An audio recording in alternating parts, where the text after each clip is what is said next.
нельзя думать, мне кажется, только о себе нужно, но и о других думать тоже. Я прекрасно понимал, что если там что-то случится, выхода нет. Выхода практически нет. Я даже не представляю себя без него. Таким, как вы, необходимо немедленно, прямо сейчас, пойти и делать детей. А сколько было операций? Порядка 70. Хватаю ракетницу, стреляю, падаю и потом бросаюсь туда вниз. А ты, когда вырастешь, ты кем будешь? Пожарником.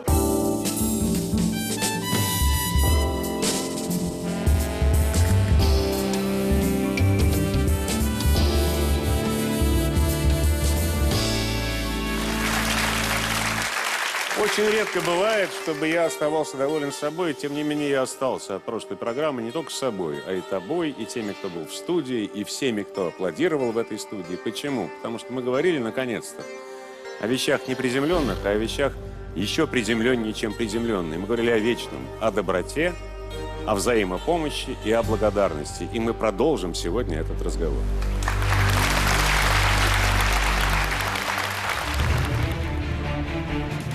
Пять лет назад пожар в Хромой Лошади унес жизни 156 человек. Сделал сиротами 49 детей. 78 пострадавших до сих пор восстанавливают здоровье. Многим все еще требуется серьезная помощь. Но жертв могло быть еще больше, если бы не люди, которые, рискуя своей жизнью, спасали другие. 5 лет назад крушение Невского экспресса унесло жизни 28 человек, а 132 пострадавших выжили благодаря тому, что другие пассажиры безотказно помогали друг другу. За эти 5 лет произошло много бед, но в каждой мы узнаем о тех, кто, не задумываясь о себе, бросаются на помощь другим. Но больше всего удивляет и заставляет задуматься, когда спасителями становятся дети. Сегодня мы расскажем истории людей, чьи поступки достойны подражания и медали за отвагу.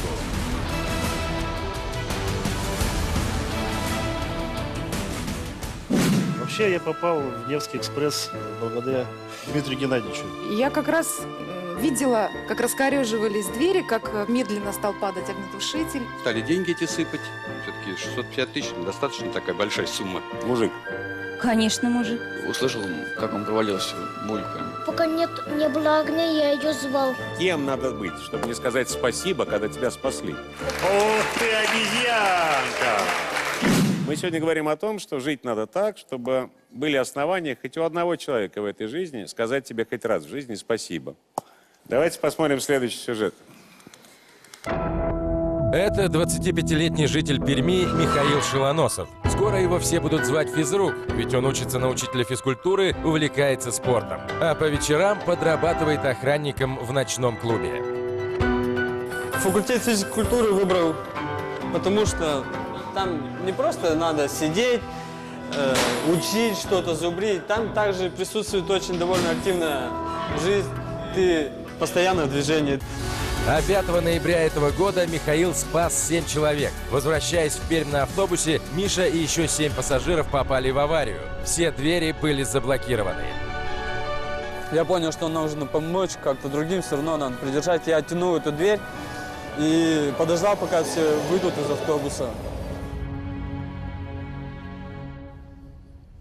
Давайте позовем Михаила.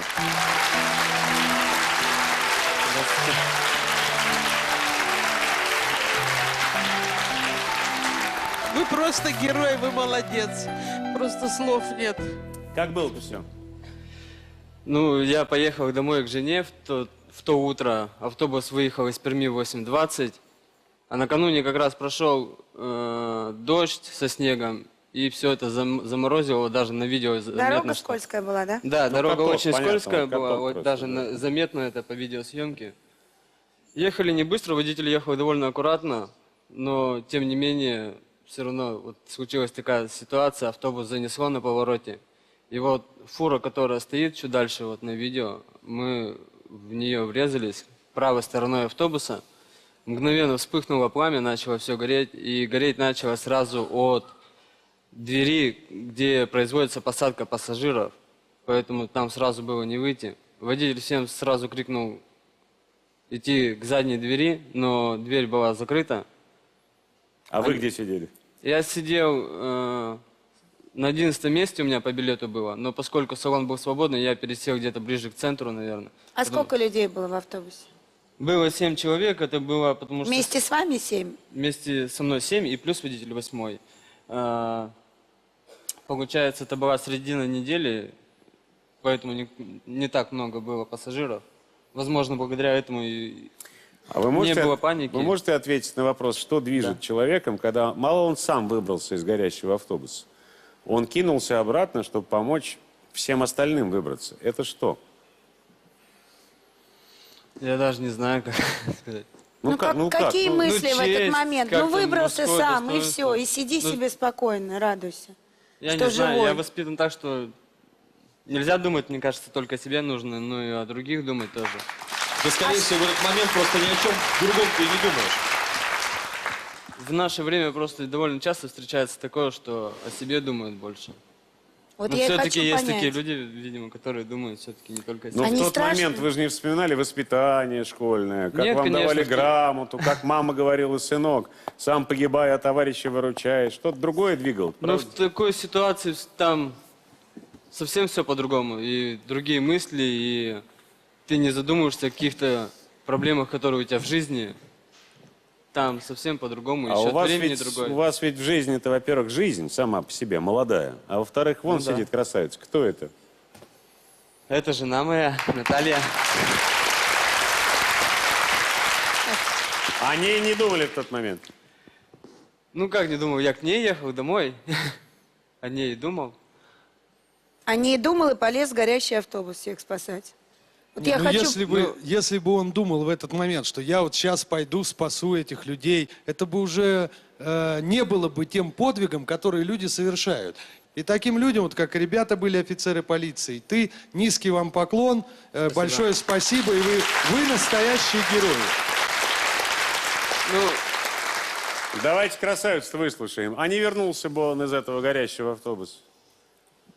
Я даже не хочу такое представлять. А приехал, что рассказывал? Ну, рассказал, как все случилось. Видео на телефоне показывал. Страшно стало? Очень страшно. А страшно за что? Я даже не представляю себя без него. и все хорошо.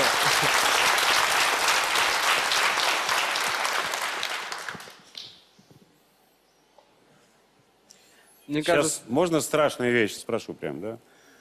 А вот он бы выжил, а остальные нет. Вы бы как к нему относились? Не знаю даже. А могло быть такое, что вот он просто вылез и пополз в сторону, или нет? Ну, зная его, мне кажется, нет. А у вас в жизни, в вашей, ежедневной, случались такие вещи, когда вы понимали, что он просто на амбразуру идет ради вас? Да. Нет, но он мне всегда говорит, если что-то хочешь, говори, я всегда схожу, сбегаю, Домой не вовремя достану. прийти, например. Детей нет пока. пока нет. Ну, вот, Но вот будут вы, ведь? вы сказали... Стоп, подожди, будут дети?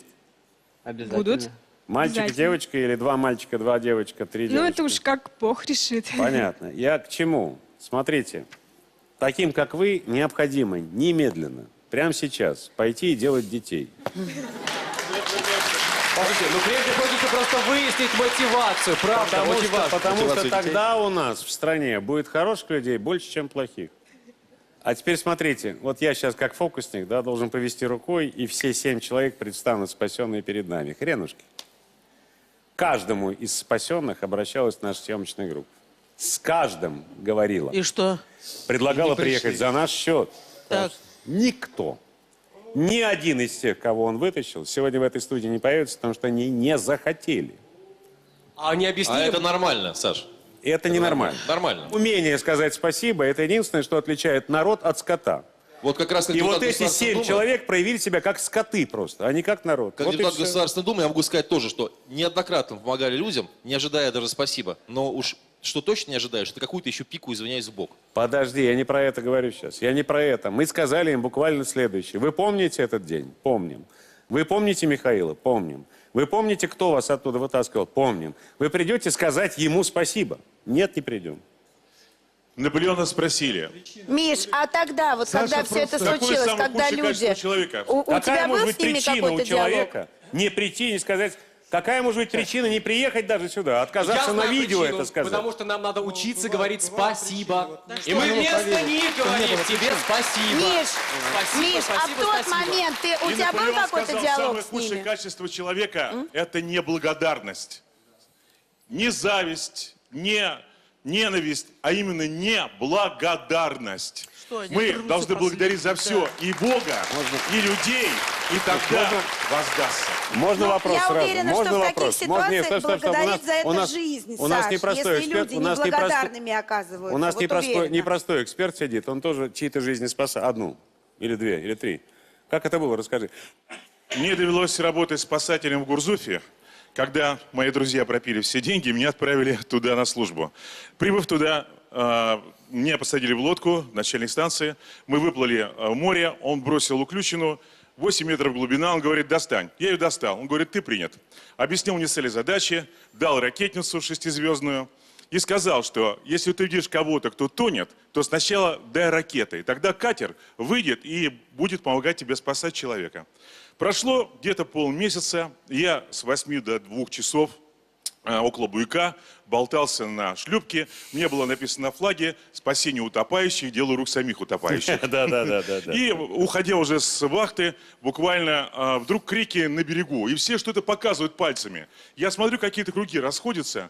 И, забыв о всех инструкциях, я останавливаю шлюпку и прыгаю туда вниз. То есть И без, вижу- без ракетницы. без ракетницы. И начинаю опускаться, и вдруг вспоминаю, что мне говорил. Надо сначала дать ракетницу. Я вижу, что тело туда опускается какое-то. Я выпрыгиваю из воды, в шлюпку переваливаюсь, хватаю ракетницу, стреляю, падаю, и потом бросаюсь туда вниз. Опускаюсь все ниже и ниже, глубина где-то 8 метров, как раз и была, которую мне учил. Я вижу девушка с волосами, опускается вот так туда. Красиво. Ну, я не знаю, как она там была вообще в воде, но это вот было некрасиво, это вот было состояние паники. Причем какой-то истерики, потому что дыхания не хватало. Я почти задыхался сам. И когда начал ее вытаскивать оттуда, ведь очень трудно поднимать тело оттуда. Это очень тяжело, когда дыхания нету. Ты один-то всплыть не можешь, а тут еще надо тянуть. Это было страшно. Я думал, что все, я задохнусь вместе с ней. И только выбрался наверх, хватаю рукой шлюпку. Слава богу, эти ребята на катере прилетели туда, вытаскивают меня и ее, и начинают откачивать меня и ее. Оказалось, девушка, я смотрю, просто меня трясет всего. Приезжая на станцию, он мне говорит, ну что, я тебя учил же, как нужно делать. Ну что с тобой делать? Ну ладно. Говорит, что тебе дать? 62 рубля 50 копеек за спасение утопающего или медаль? Я сказал, дайте 62 рубля, пропью с ребятами. Так нет, Кончилась история фантастически. Я встретился с француженкой, она дала мне телефон, который я должен был приехать папе в Париж, получить машину. Но я с этим телефоном в брюках прыгал с иглы, и он растопился водой. И с тех пор история любви закончилась таким образом. А девушка-то потом спасибо сказала. Да, вы знаете, ну это была потрясающая история. Мы гуляли с ребятами в чайнике, 62 рубля. Подъезжает милиция и говорит, вот он, хватайте его. Они говорят, да вы что, он герой. Меня хватают, сажают в коляску, везут куда-то. Говорят, вы что делаете вообще? Инвалидная? Подъезжаем в спутник, этот лагерь там был в Милицейский. Гурзуфе. И оттуда в бочке выходит девушка, говорит, вот он, а мы стоим уже такие хорошие. И она обнимает меня, мы как раз по-французски язык был у нас в театральном училище. И 3 дня была вот эта грандиозная встреча, и она благодарила бесконечно. Это была такая встреча. И она не знала, что делать. Мне дарили вино, там одежду, все, что не знает что. Без конца рассказывают эту историю. Но это была невероятная сила благодарности. И Нас 6, их тоже было 6. Они не приехали, мы приехали. Мы тебе говорим спасибо, благодарности, потому что Алаверды надо получать, слова благодарности. Он должен это закрепить на физике.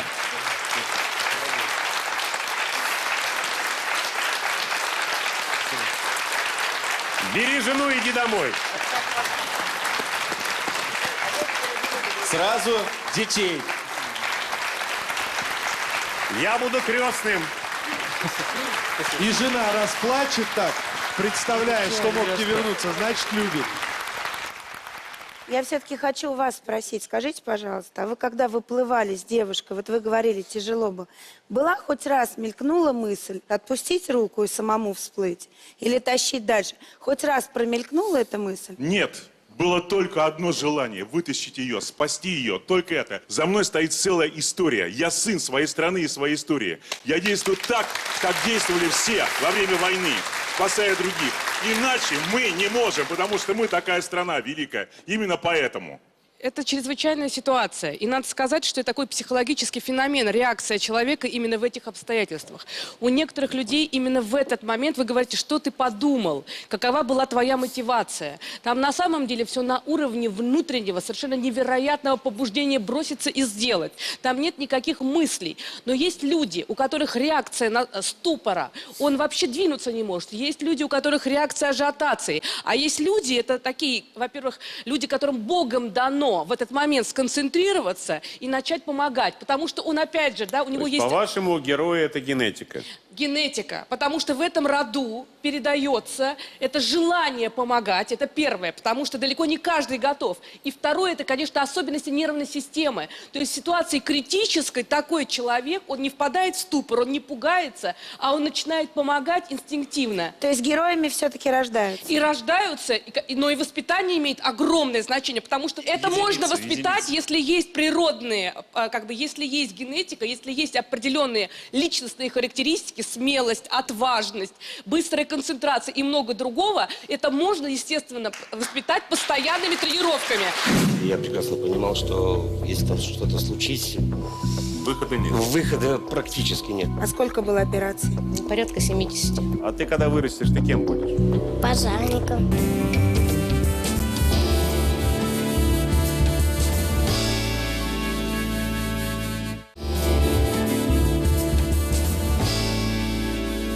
Нельзя думать, мне кажется, только о себе нужно, но и о других думать тоже. Я даже не представляю себя без него. Таким, как вы, необходимо немедленно, прямо сейчас, пойти и делать детей.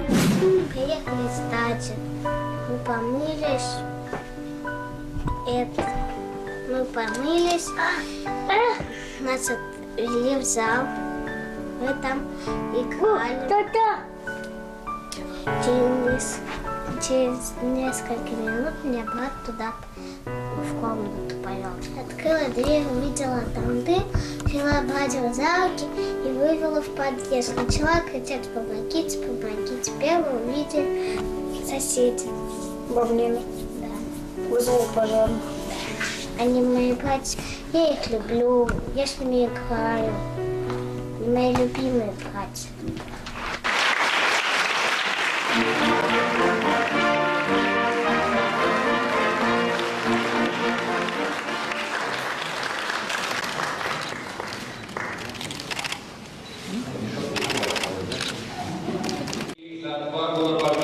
Награждена Галанина Амина Аслановна.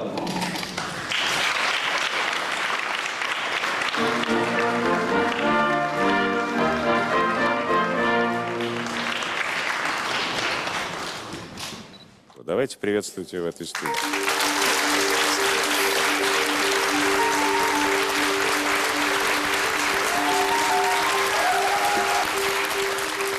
Мама Виктория и дочка Амина.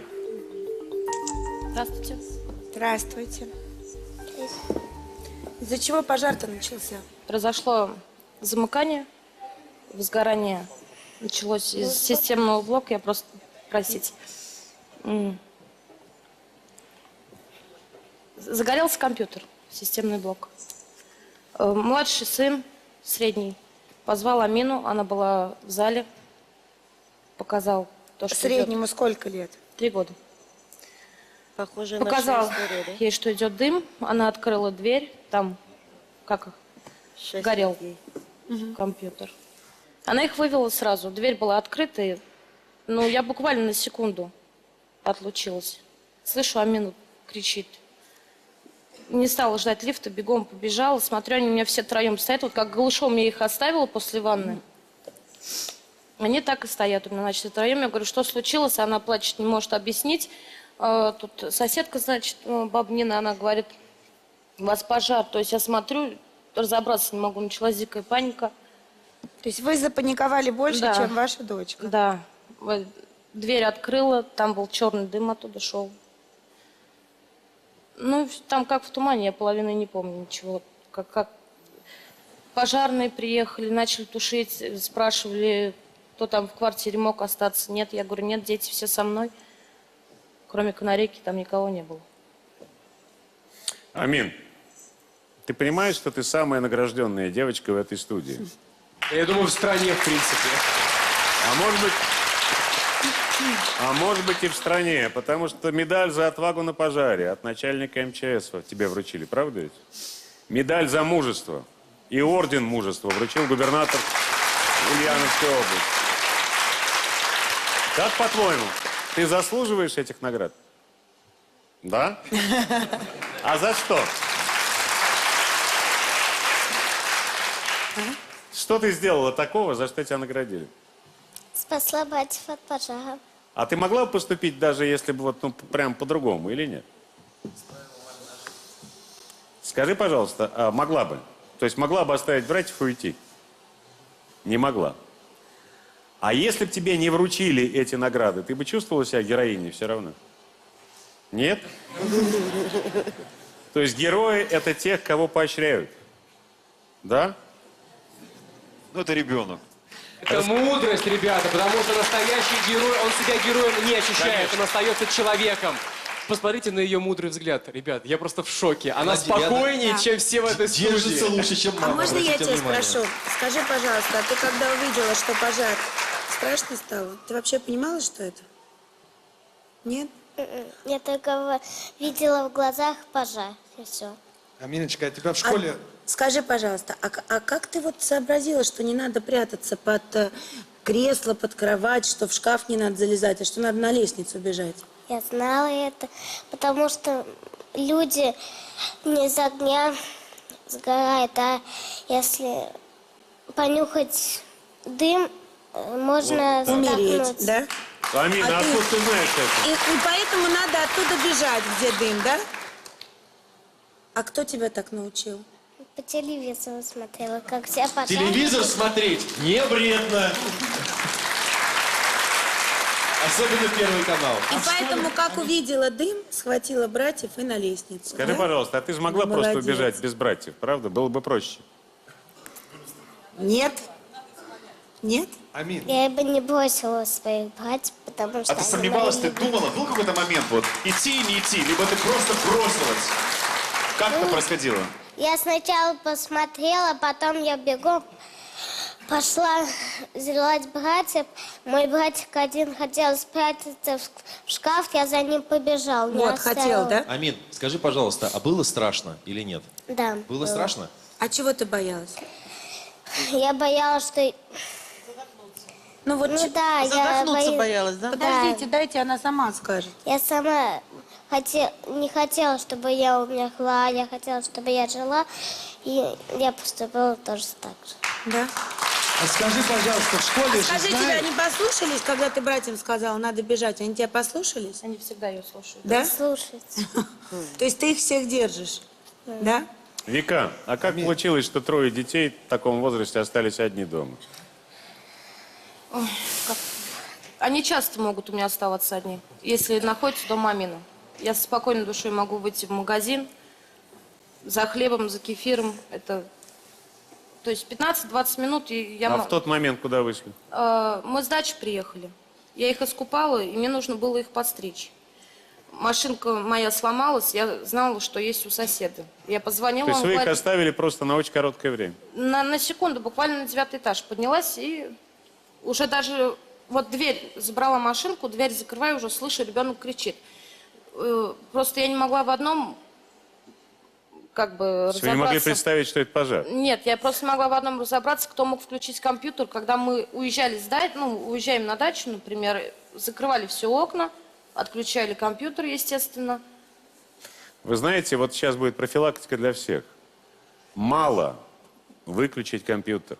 Нужно вынуть розетку из сети. Из розетку все вытаскиваем. Это Как же? мелочи. Да дело даже не в этом. Там Вот возгорание. от этих мелочей у нас в стране гибнет больше Друзья, людей, мне чем от надо- Я в 3 насилия. года абсолютно спокойно справлялся, находил шнур, вставлял в розетку без проблем. Дело не в шнурах. Вот у меня такая же ситуация была. Если не чистить просто компьютер, там, где вентилятор, там скапливается пыль.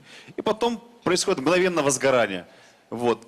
Срабатывает все это. Аналогичная была ситуация. Браво, что ты так выкрутилась. Молодец. Амин.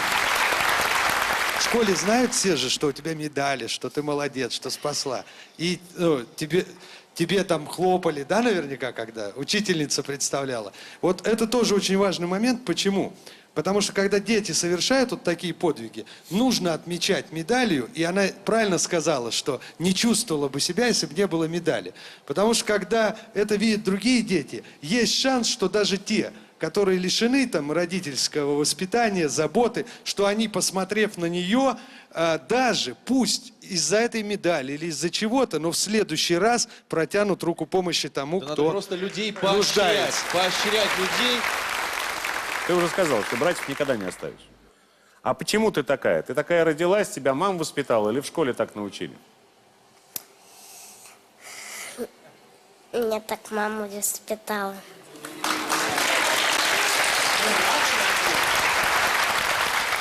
Амин, вот самый тупой вопрос, который ты можешь услышать от любого взрослого. А ты, когда вырастешь, ты кем будешь? Если ты уже героиня.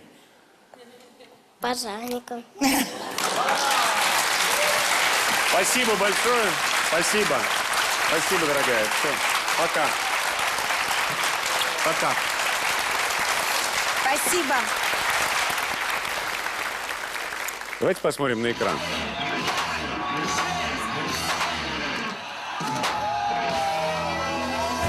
На этих кадрах события 5-летней давности. В ночь с 4 на 5 декабря 2009 года пермская элита отмечала 8-летие клуба «Хромая лошадь».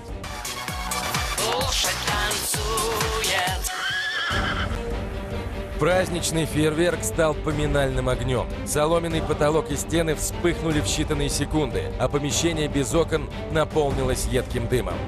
Мы горим! Выходим из зала! Позже эксперты скажут, у людей было всего 3 минуты на спасение. 3 минуты и руки небезразличных людей, благодаря которым и выжила половина гостей клуба.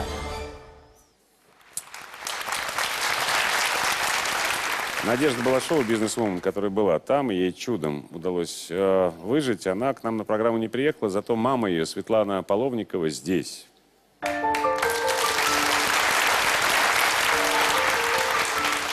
Здравствуйте. Когда вы узнали, что ваша дочь пострадала в пожаре? В 7 часов утра, но о том, что произошел пожар, о том, что там такая трагедия произошла, я узнала уже ночью, в 3 часу. А вы знали, что ваша дочь там? В это время уже знала. И вы знали, насколько тяжелы ее травмы? Понимаете, ожоговая болезнь – это такая вещь, сразу невозможно судить о травмах. Оно проявляется потом, постепенно. И, ну как, оно затягивается, и очень тяжело все было потом. Тяжелейшие ожоги, больше 50% наружные, 30% внутренние, в общем. Очень тяжело все было. Как долго она в больнице провела? 5,5 месяцев. 4,5 в реанимации, последний месяц вот мы с ней уже в общей палате были. 4,5 месяца в реанимации? Да. А сколько было операций? Ну, порядка 70. А где сейчас Надя? В Таиланде. Но она оправилась? Как она сама говорит, это история... Историю нельзя назвать историей со счастливым концом, потому что все, кто там пострадал, они все остались инвалидами. Нет ни одного человека, который бы остался здоров после этого пожара. Они все инвалиды. У кого-то 3-я группа, у Нади 2-я группа инвалидности. Поэтому, ну, тяжелая ситуация. Но ведь много людей история. погибло, она все-таки осталась жить. Ну, она чудом осталась жить. Сами понимаете, что с такими ожогами выживает один из, ну, я не знаю, может быть, из 1000. Просто у человека был стимул жить. У нее был маленький ребенок, ей надо было жить. Поэтому она жила. Когда все это случилось? Дочь ли вам рассказывала, потом ли вы сами стали узнавать? Да, были же люди, которые и не только убегали, а и спасали.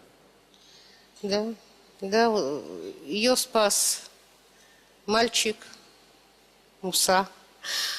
Об этом я узнала, когда они были в реанимации, оба они были в одной и той же реанимации в ожоговом отделении в институте Склифосовского. И там такая, ну, немножко комическая ситуация получилась. Муса много молился.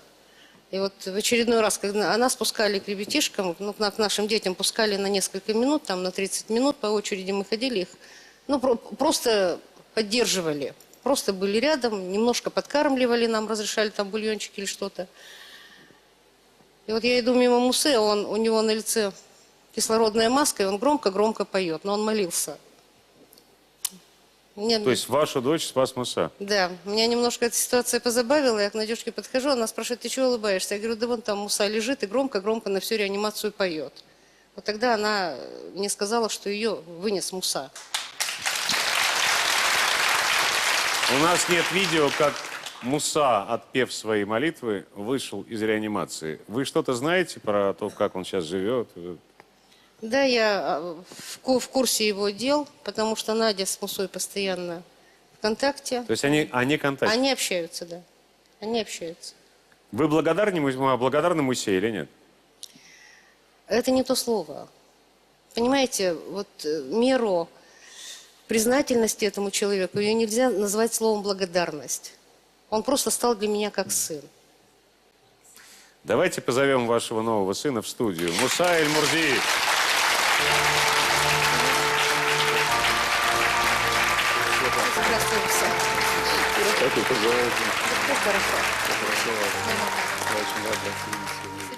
Пока вы не начали вспоминать, рядом со мной сидит человек, голос которого мы слышали на видео. Мы горим, выходите. Если бы не этот спокойный голос, я полагаю, что жертв было бы в разы больше. Задавили бы, паника бы началась. Задавили бы, конечно, да. Когда вы поняли, что все серьезно, и почему вы так спокойно, ровно и мужественно на это отреагировали? Мужественно, наверное, не стоит это называть. Просто ситуация так сложилась. И когда увидел этот огонь, сказали мне сзади про огонь, что мы загорели, горим. Обратил внимание, увидел, что именно распространяется огонь по потолку. Первая же мысль была, что это страшно. Потому что проработал несколько лет в этом клубе, и я прекрасно понимал, что если там что-то случится... Выхода нет. Выхода практически нет. Люди, зашедшие туда в первый раз, могли не найти выход тут же. То есть они терялись, спрашивали персонал, а где выход. Поэтому достаточно сложно. Плюс нагромождение столов, полный зал людей. И жизненный опыт, наверное, что первое, что не паниковать, не истериковать. Конечно, хотелось в первую очередь бросить микрофон и бежать. Но... А вы помните, как начался пожар?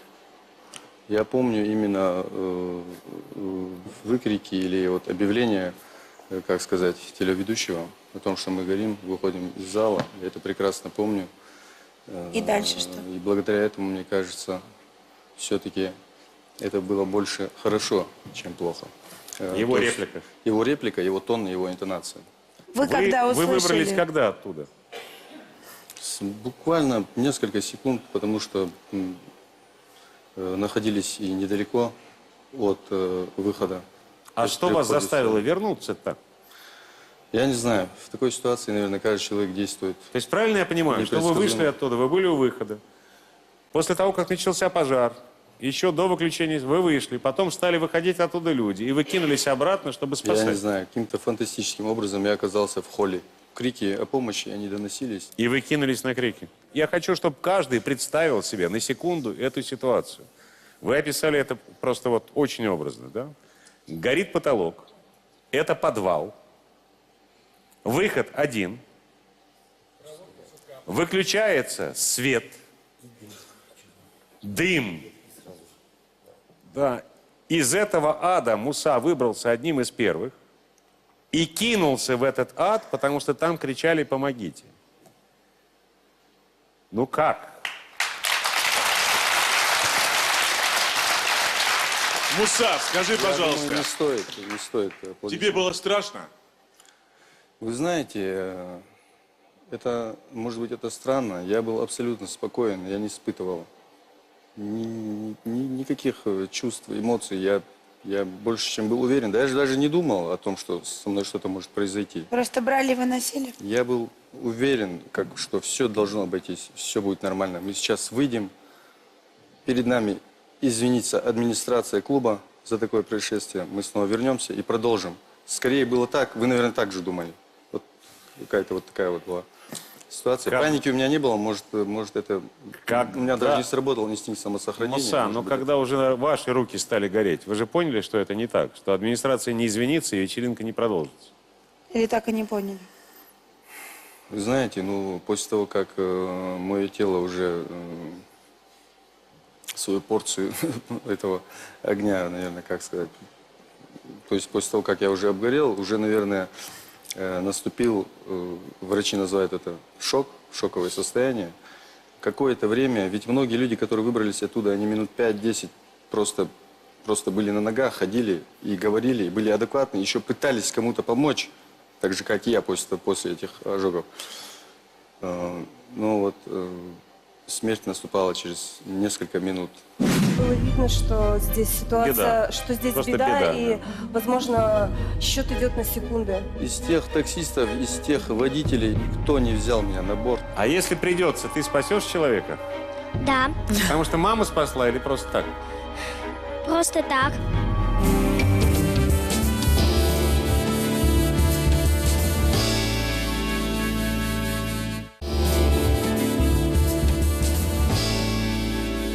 И я прекрасно понимал, что если там что-то случится, выхода нет. Выхода практически нет. А сколько было операций?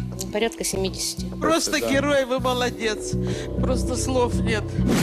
Муса, вы рассказывали, если это не так, поправьте, потому что я не хочу в это верить, а верить придется, что когда вы уже на окончании собственных сил, снимая кожу с собственных рук, выползли, кругом стояли таксисты, ну, как всегда у клуба Вы знаете, стоят таксисты. хотите вы это верить или нет, но это факт. Этот факт меня поразил, и я об этом очень часто думаю, и сейчас, и Какой факт? я Расскажите. не могу этого просто понять. В тот момент, когда уже все произошло, я уже был на улице, меня встретили, меня нашли, обнаружили друзья. Кто-то у меня просто вырвал девушку. Вот, я даже не знал, что она останется жива, я был уверен, что она не будет жить почему-то. Вот. Просто не подавала никаких признаков. Нужно было что-то со мной делать. Меня схватил друг за руку и куда-то потащил, то есть в сторону. Нужен был транспорт. Нужна была машина. Они стояли. После того, как они меня увидели, они лихорадочно все побросались к своим машинам и буквально со свистом, с пробуксовками просто-напросто от меня улетали. Друг пытался схватить их и за флажок одному аж это самое зеркало заднего вида просто со злости вырвал с криком: что вы делаете? Вот человек, ему нужна помощь. Может быть, его испугал мой внешний вид, может быть, внешность, я не знаю. Ну да, я выглядел, конечно, не очень, у меня свисала кожа. Но вас же почему-то не пугало все то, что вы увидели там. Вы помогали вытаскивать людей, а их напугали. Из тех таксистов, из тех водителей, из тех автомашин, которые были рядом, просто никто не взял меня на борт, никто не согласился. Стоп. Давайте посмотрим, как вы спаслись и кто вас взял на борт. Я возвращалась домой из клуба и как раз проезжала мимо хромой лошади. Не было видно еще, что там что-то случилось, но вот только вот как раз мимо того, когда я проезжала мимо, только повалил дым. Я, получается, проехала буквально полквартала, но решила вернуться посмотреть. То есть все равно было чувство, что что-то страшное прямо уже чувствовалось. И вот буквально не доезжая до светофора, где-то здесь, не переезжая перекресток, я развернулась, то есть вот прошло там 10-20 секунд. Уже вот здесь вот скопились таксисты, подъехали за мной машины, они ехали. Я пока разворачивалась, остановите вот здесь вот. Я припарковалась примерно вот так, как стоит сейчас у нас машина. 2-3 машины уже передо мной встали. И я так понимаю, что водители просто сидели и наблюдали за ситуацией. Вот я Мусу уже увидела с другом вот здесь уже, на дороге. Я помню, что я уже была на улице, я уже открывала заднюю дверь, чтобы они сели. Самое было ужасное, что еще не было скорых, не было пожарных.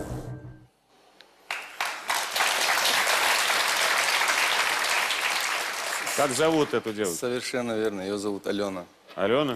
Да, ее зовут Алена, я ей благодарен, я ей обязан жизнью.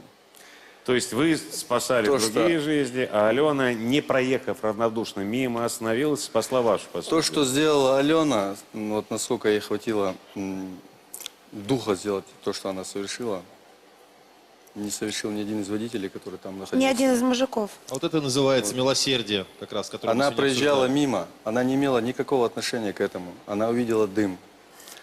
Она повернула в сторону, но это уже было, когда мы от клуба какой-то... Так вы прошли довольно долго, пытаясь остановить Да, машину, мы прошли конечно. довольно такое приличное расстояние. Сквер прошли весь. Сквер прошли. Мы уже были на повороте, выходили на улицу Ленина практически. Вот. Это было там. Она просто со свистом подлетела, развернулась как лихач, выпрыгнула из машины и сказала просто: вот, парни, прыгайте, поехали куда надо, что надо. Ален,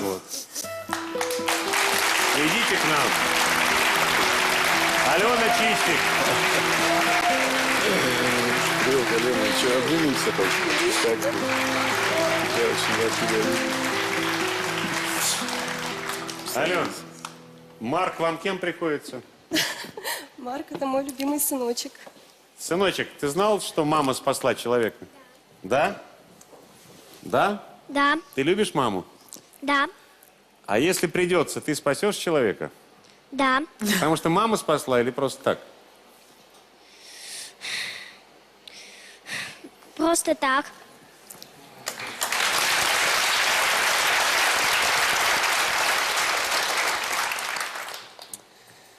Ален, почему вы такая неравнодушная? Почему все таксисты, которые стояли возле этого, дали по тормозам, а вы дали по тормозам, чтобы развернуться и оказаться в этом месте? Просто было видно, что здесь ситуация, Беда. что здесь Просто беда, беда, и, да. возможно, счет идет на секунды. После того, как мы сели в машину к Алене, знаете, от этого места, от этого клуба, да, где нас собрала, ну, чуть подальше от клуба, и буквально мы сначала поехали до травмпункта. Наверное, прошло, минуты, наверное, не прошло. Мне так казалось. Потому что Алена, вот, она вот настолько, я был просто, помимо того, что я в шоке был от ожогов, я был в шоке от этой девушки, от ее поведения. Она, нарушая все мыслимые и немыслимые правила дорожного движения, при этом сигналя и предупреждая остальных участников дорожного движения, понимая, что она ставит под угрозу свою жизнь, жизнь других участников, просто она вот поставила перед собой, не знаю, приоритет, решение, решила, что меня нужно спасти. Да. Но мы вот- выигрывали просто секунды. Мы, когда уже наконец-то Муса оказался в скорой, вот он как раз в тот момент потерял сознание. То есть, когда приехала скорая, ему смогли Да, в оказать общей сложности я какую-то... минут 5, наверное, стоял на ногах. Когда смогли уже оказать какую-то квалифицированную помощь, как раз вот в тот момент Муса потерял сознание. И вот именно выиграв вот эти драгоценные там 10 секунд, пока вот, когда он садился в машину ко мне, там 10 секунд нарушая правила дорожного движения. И, в общем, возможно, что именно вот эти вот 20-30 секунд сыграли какое-то У значение. каждого героя есть свой собственный герой. Алена, у вас все хорошо? Замечательно. Правда? Да. Прям вот замечательно. Ну, да, для меня В любом нормально. случае, Первый канал не поможет. Правда? Да. Дочь ваша в Таиланде сейчас приходит в себя, правда ведь? То есть и у нее более-менее все хорошо. А я хочу поздравить Мусу, потому что он недавно женился.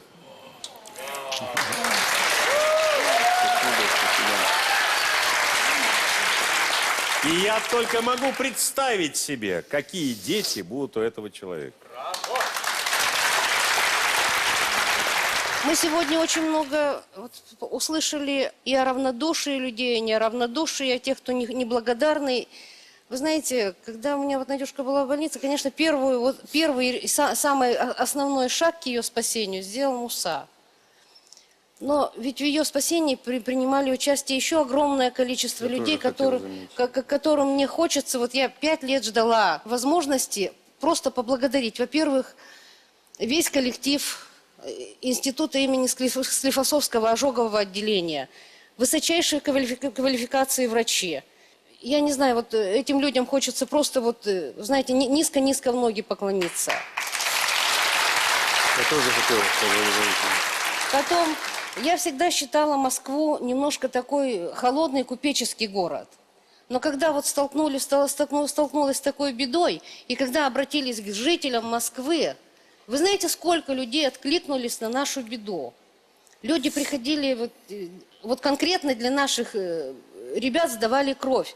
Вот вы знаете, для меня это было такой шок, такое потрясение, что у нас столько неравнодушных людей. Вы знаете, у нас темы сегодня две на этой передаче. Это люди, которые, сами того не понимая, да, вдруг становятся спасителями других людей. И люди, которые им за это благодарны. Вторых, как ни странно, меньше. Готовых спасти, выясняется, половина страны. А те, кто скажет спасибо, гораздо меньше. Я не знаю, как мы дожили до жизни этой. Но полагаю, что это абсолютно не жизненный уклад. То, что вы сегодня благодарили, и то, что мы на этом завершаем передачу, спасибо вам огромное. Спасибо. Прям спасибо. Прям спасибо.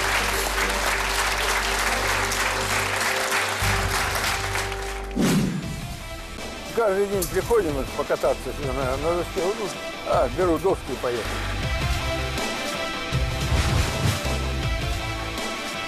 Что бы я делала без горных лыж?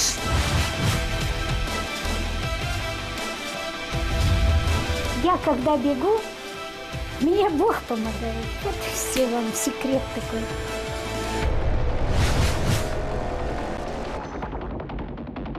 С удовольствием танцую, с удовольствием заражаюсь, кого могу, этими танцами. Мое увлечение мне помогает добиваться того, чего я хочу.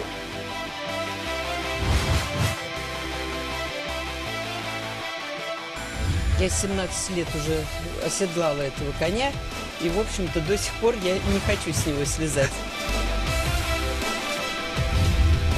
Прыгал, чтобы узнать свой организм. Могу ли я страсти пересилить? Смотрите завтра. Все эти люди расскажут, как, выйдя на пенсию, прожить суперстарость.